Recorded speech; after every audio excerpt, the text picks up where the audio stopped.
Si vous voulez, Microsoft Word, c'est un logiciel payant. On vous installera du libre OpenOffice qui vous permettra d'avoir la même suite bureautique. C'est le même principe. Si on devait résumer, on dirait qu'il y a une association, l'association cantondecalanzana.com, qui a été créée en 2008, à l'époque par Marie-Thérèse Pedrucci. Il y a deux communes fondatrices, Montegrosso et Calanzane, 2 pôles, un dans chaque commune, et 2 animatrices, une dans chaque pôle. Donc ces 2 structures ont été créées pour répondre à une nécessité, à un besoin sur nos territoires ruraux, évidemment, de combler cette fameuse fracture numérique qui est aujourd'hui toujours présente. Pour cela, il fallait développer l'accès, l'usage, l'apprentissage de ce que l'on appelle les NTIC, les nouvelles technologies d'information et de la communication, selon une volonté initiée par l'ex-CTC à partir des années 2000.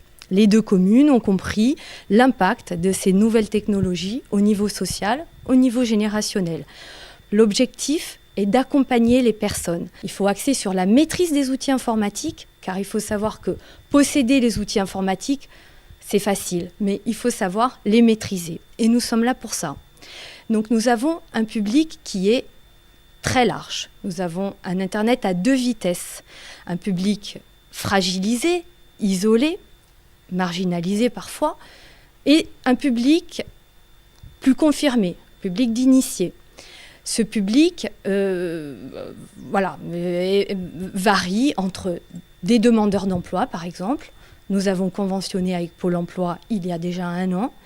Des bénéficiaires du RSA, nous en accueillons une 50aine par an. Nous avons conventionné avec le pôle insertion de l'ex-département, des dossiers qui sont repris aujourd'hui par la collectivité de Corse. Nous recevons également des personnes en insertion langue. Les personnes qui ne maîtrisent pas la langue ne peuvent pas accéder aux démarches qu'on leur demande d'effectuer.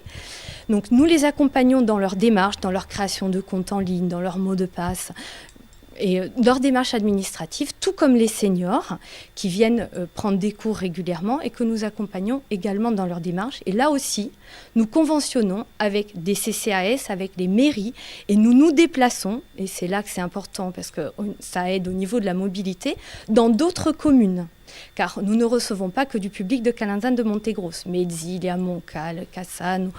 Nous allons à Lumio, qui a conventionné, c'est un CCAS avec qui on a conventionné donc en premier, et nous élargissons sur d'autres communes. Par exemple, si je mettais un nouveau dossier, que je ne mets pas sur Windows, que je mette par exemple un autre dossier, que je mette par exemple le nom de la capitale, par exemple Berlin. Alors, dans ce cas-là, il faut oui. créer Je peux pas écrire le traitement de texte. Non, mais oui. nouveau. Comment se déroulent ces ateliers ? Donc les ateliers se déroulent, ça dépend en fait, c'est surtout sur Windows 10 en ce moment.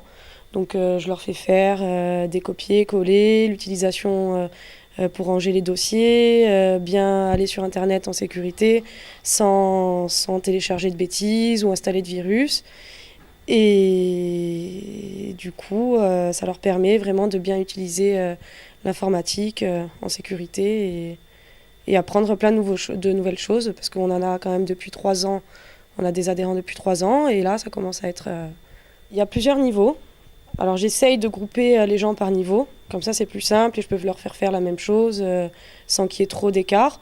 Et donc ça c'est vraiment du niveau débutant, donc l'utilisation de la souris, clic gauche, clic droit, je leur fais faire des exercices pour apprendre la souris et le clavier uniquement dans un premier temps. Et après petit à petit je leur fais faire là ce qu'on a fait aujourd'hui, créer des documents, les nommer, les enregistrer. Je leur fais faire des calendriers, ça dépend. C'est vraiment, ça monte petit à petit et petit à petit on fait des choses différentes, des choses nouvelles, comme après une fois qu'ils maîtrisent le clavier et la souris, je leur apprends à surfer sur internet, à faire des recherches sur les moteurs de recherche, les navigateurs, je leur fais voir un peu la différence et voilà du coup. Mais bon, il n'y a pas de niveau particulier, quoi. C'est du débutant au confirmé.